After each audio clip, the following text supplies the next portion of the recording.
साथियों नमस्कार। एक बार फिर से आपका स्वागत है आप ही की यूट्यूब चैनल रूल्स की पाठशाला में। आज का हमारा टॉपिक है कानूनी कार्यवाहियों में सरकारी कर्मचारी को सहायता,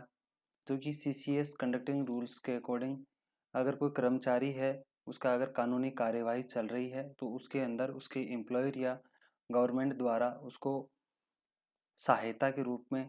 क्या प्रदान किया जाता है और कौन कौन सी कंडीशन में सहायता प्रदान की जाती है और कौन सी ऐसी कंडीशंस रहेगी जिसके अंदर उसको सहायता सरकार के द्वारा या एम्प्लॉयर के द्वारा प्रदान नहीं की जाती है और ऐसी कौन सी स्थिति रहेगी जिसके अंदर एम्प्लॉय को एम्प्लॉयर से प्रायर परमिशन लेना आवश्यक है और कौन सी ऐसी कंडीशन है जिसके अंदर कर्मचारी को अपने एम्प्लॉयर से परमिशन लेने की आवश्यकता नहीं है। इस पूरे टॉपिक पर हम विस्तार से इस वीडियो के माध्यम से चर्चा करेंगे। इसलिए सभी साथियों से निवेदन है कि हमारे वीडियो को शुरू से अंत तक ज़रूर देखें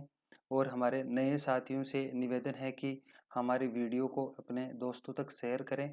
और हमारे चैनल रूल्स की पाठशाला को सब्सक्राइब ज़रूर करें।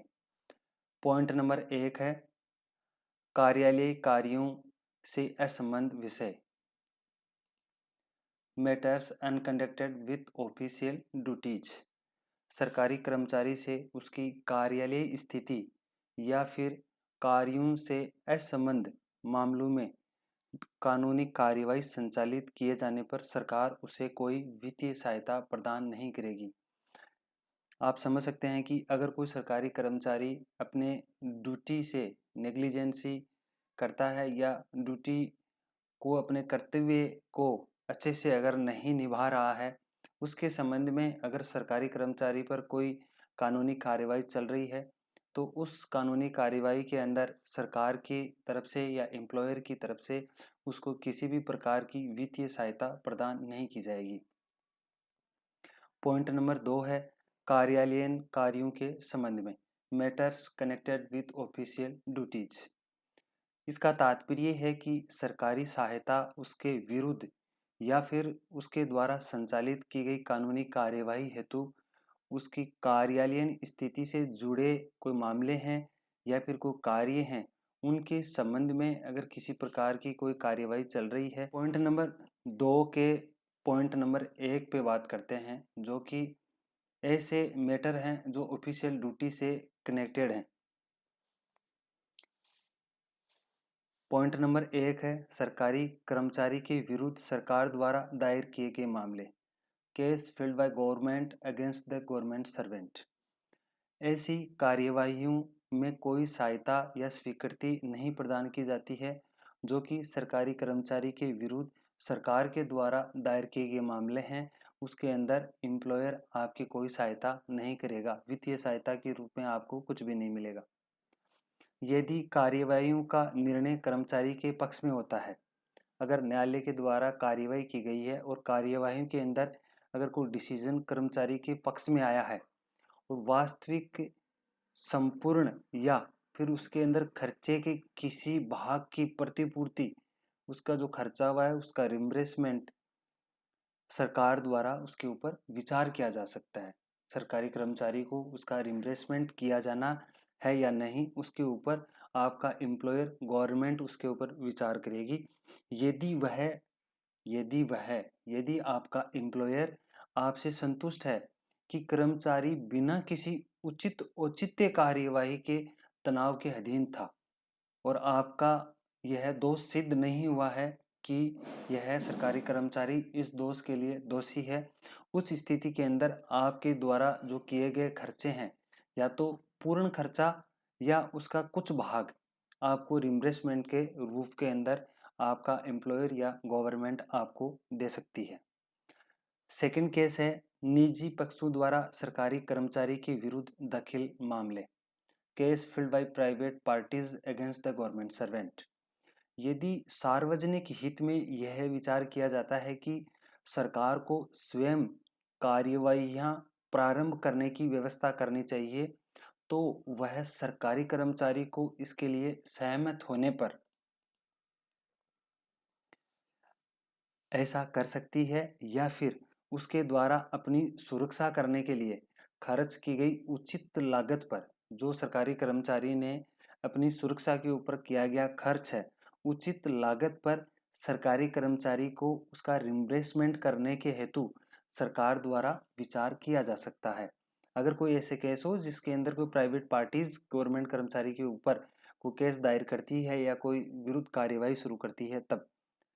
न केवल इस कारण की कार्यवाहियों का निर्णय उसके पक्ष में रहा, या फिर इस बात का भी विचार करने पर कि अदालत ने सरकारी कर्मचारी के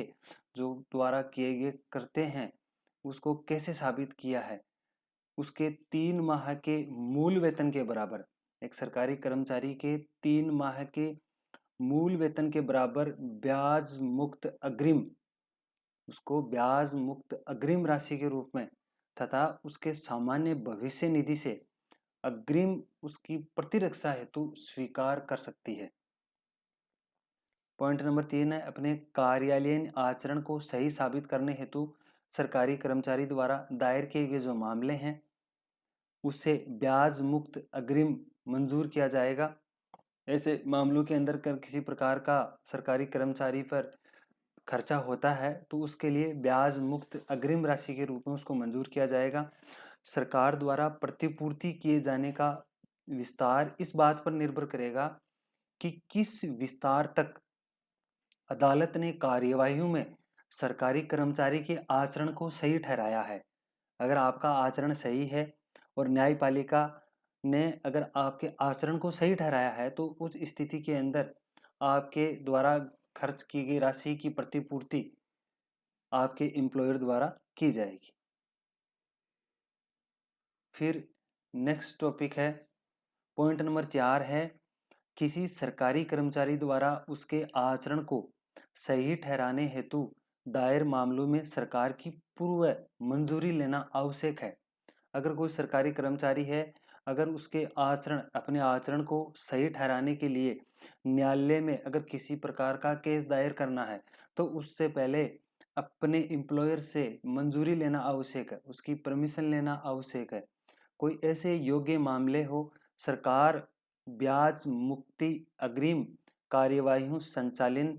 करने हेतु मंजूर करेगी, किंतु यदि सरकारी कर्मचारी कार्यवाहियों में सफल होता है